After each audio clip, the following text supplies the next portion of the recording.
Salut tout le monde, c'est Vince. Alors aujourd'hui, nouveau numéro Cinéma Club consacré cette fois-ci au cinéma indonésien. Et oui, comme promis, je sais pas si vous vous en souvenez, je voulais faire une petite, un petit spoiler en ce qui concerne le prochain Cinéma Club, et il s'agit du cinéma indonésien. Voilà. Alors donc le cinéma indonésien, bah, c'est vraiment j'ai une très longue histoire, mais je vous en parlerai, vous inquiétez pas. Donc c'est parti pour notre spécial Cinéma Club consacré au cinéma indonésien.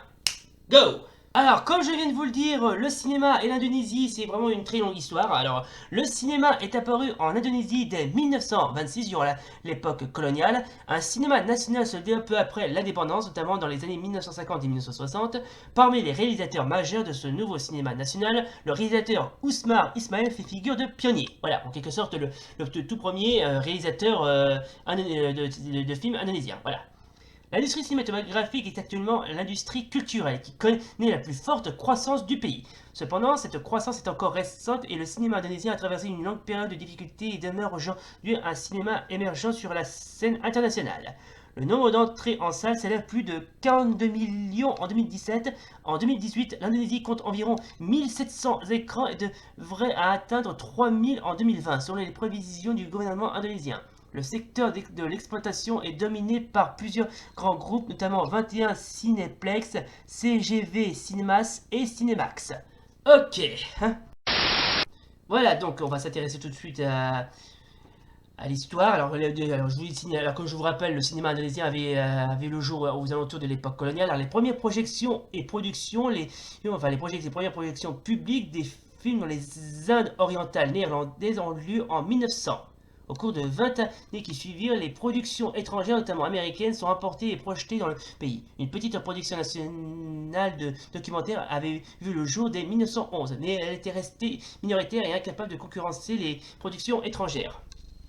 Ensuite, en 1923, la production du premier long métrage national mené par la Middle East Film Corporation est annoncée, mais le film ne sera jamais achevé. Bien.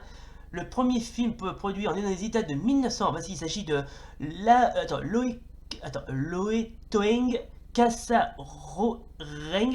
Bon, vous voyez, désolé si je prononce mal. Un film muet des réalisateurs néerlandais J. Kruger et L. Everdorp. Il est tourné à Bandung avec deux acteurs locaux. La première projection du film a eu lieu le 31 décembre 1926 dans la ville. L'année suivante, J. Kruger réalise un autre film un autre film, le second réalisé aux Indes orientales néerlandaises, Elsie Hadji.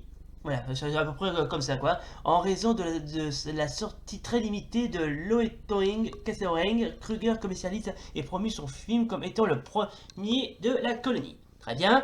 Ensuite, on va passer une période de production chinoise, oui, parce qu'il y a beaucoup de Chinois qui ont produit des films en Indonésie.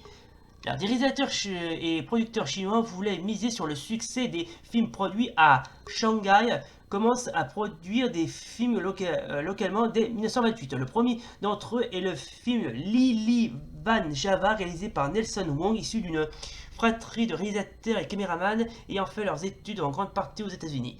D'autres entrepreneurs chinois prennent le relais des frères Wong et plusieurs sociétés de production sont créées dès l'année suivante, notamment le Nansing Film qui produit Rezia Poro Boedwer qui date de 1928 et la Tans Film à l'origine de Dasima qui date de 1929. Au début des années 30, la grande majorité de l'industrie cinématographique appartient à des familles chinoises. Ouais. Ensuite, lorsque la Grande Dépression atteint le pays, la production cinématographique nationale est grandement ralentie. Le gouvernement colonial augmente les taxes sur les billets de cinéma et les cinémas doivent être baisser leur prix afin de rester attractifs, réduisant considérablement la marge bénéficiaire des productions locales. En conséquence, les salles du pays se mettent essentiellement à projeter des films hollywoodiens. Le réalisateur chinois Ze Teng-shun, qui avait fait ses débuts en 1931 avec Boenga Roots Dari Chikembeng, désolé si je prononce mal, est le seul producteur du pays à encore pouvoir sortir des films en 1934 et au début de l'année 1935. Il s'agit de productions à petit budget principalement inspirées de la mythologie chinoise et des arts martiaux. Oui, il y a aussi ça aussi. Bien que ciblant la priorité la population chinoise de l'archipel, les scènes d'action rencontrent aussi certains succès auprès du public indonésien. Ouais, c'est qui est un peu... Ouais, d'ailleurs, Afin de prouver que des films produits localement peuvent être à la fois de qualité et rentables, le journaliste néerlandais Albert Balink, bien que totalement novice dans le cinéma, produit en 1935 le film Paré en associant avec Nelson Wong et ses frères. Cette superproduction dont le budget était 20 fois plus élevé que le budget moyen des autres films est un échec qui mène ses producteurs en faillite.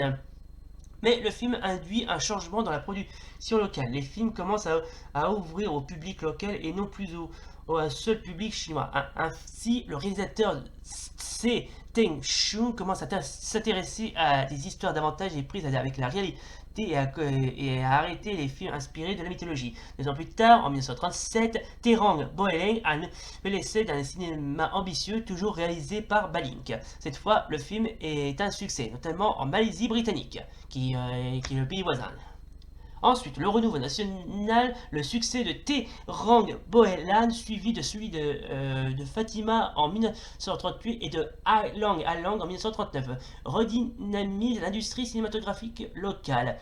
4 nouvelles maisons de production sont créées en 1940 et plusieurs acteurs et actrices en provenance du théâtre apparaissent au cinéma afin de toucher davantage de public.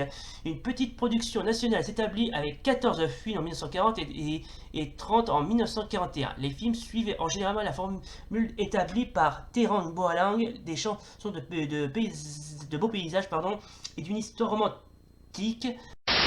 Maintenant, on va s'intéresser tout de suite à la post-indépendance. Après l'indépendance, le cinéma est utilisé par le gouvernement de Suharto à des fins nationalistes et anti-impérialistes et les importations de films à l'étranger sont interdites.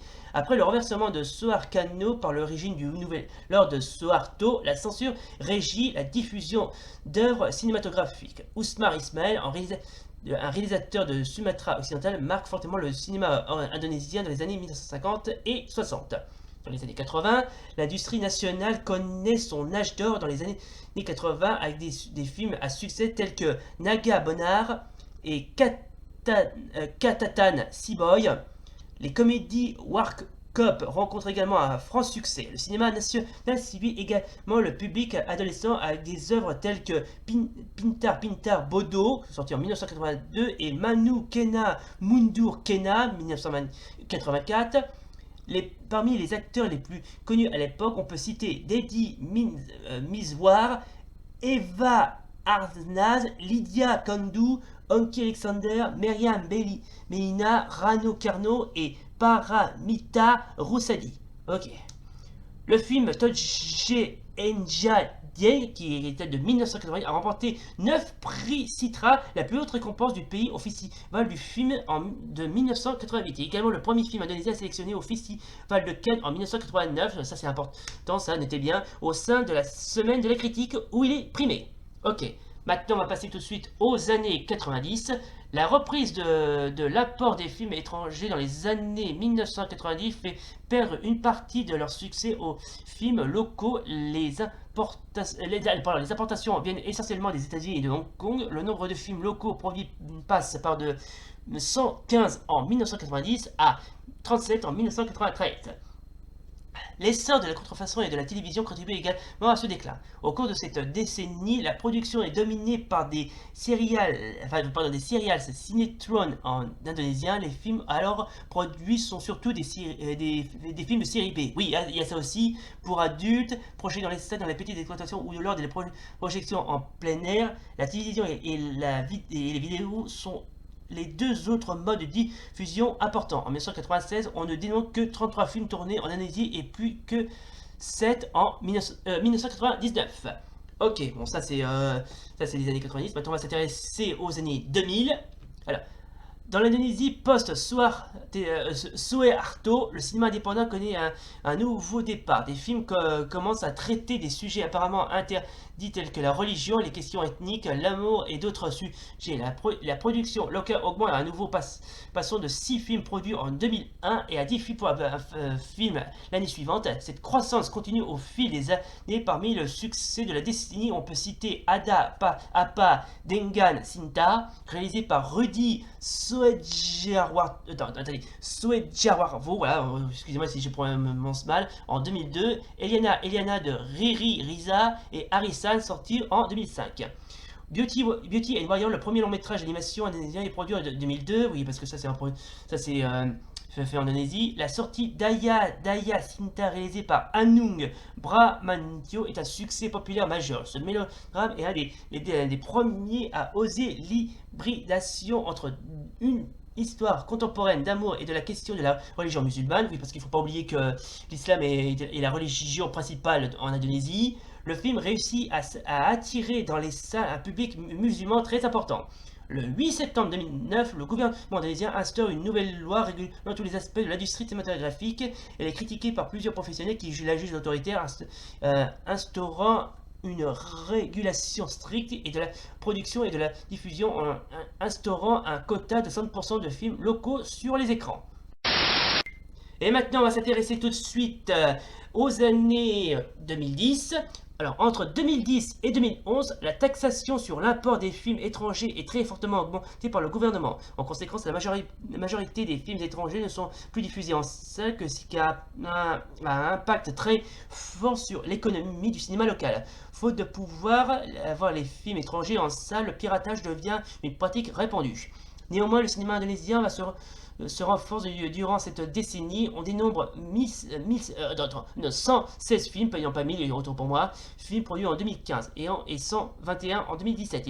Ils représentent environ 30% du box-office national. Parmi les réalisateurs importants, on peut citer Garin Nugroho, dont les films sont sélectionnés à Cannes, à Venise, Nan Anshnas, Nya Dinata et Mouli Surya, dont les films ont également été montrés dans des festivals internationaux. Joko Anwar est aussi un réalisateur très populaire dans le pays, spécialiste des films d'action et d'horreur. Oui, parce qu'il y a pas mal de films d'action et d'horreur, mais ça aussi on y reviendra. Le réalisateur Rudi Soedjwarvo est pour sa part connu pour ses comédies et ses romances. En 2007, le film War Cop DKI Reborn, Jean-Rick Boss bat un record au box-office avec 6,8 millions d'entrées. Cela fait le plus gros succès de tous les temps en Indonésie. Voilà. Voilà, donc c'était juste la petite histoire consacrée au cinéma indonésien. Mais il y a une chose que j'ai pas encore tout à fait, que j'ai pas mentionné, mais que je vais le faire directement. Il faut dire que le cinéma indonésien a un cinéma de genre, mais comme je viens de vous le dire, mélangeant action et horreur. D'ailleurs, on peut citer bien pas mal de films d'action, notamment avec le fameux Le Justicier contre la Reine des Crocodiles avec Barry Prima, grande star du cinéma d'action indonésien. Ou sinon, je peux bien sûr vous parler de n'importe qui. Je peux aussi citer, mais il y en a plein pour les citer, mais c'est tout. Mais c'est ils sont tous bien. En général, ils sont tous bien. D'ailleurs, s'il le faut, je mettrai quelques-uns en bas de les descriptions si vous voulez aller voir, notamment le fameux Le Justicier contre la Reine des Crocodiles, que je trouve absolument bien, même si c'est un nanar. Franchement, il mérite il mérite d'être regardé, quoi. Mais il faut y voir pour y croire. Voilà donc, les gens, c'est donc c'est la fin donc de cette vidéo spéciale Cinéma Club consacrée au cinéma indonésien. Si la vidéo vous a plu, n'oubliez pas le pouce bleu et l'abonnement. Et d'ici là, salut!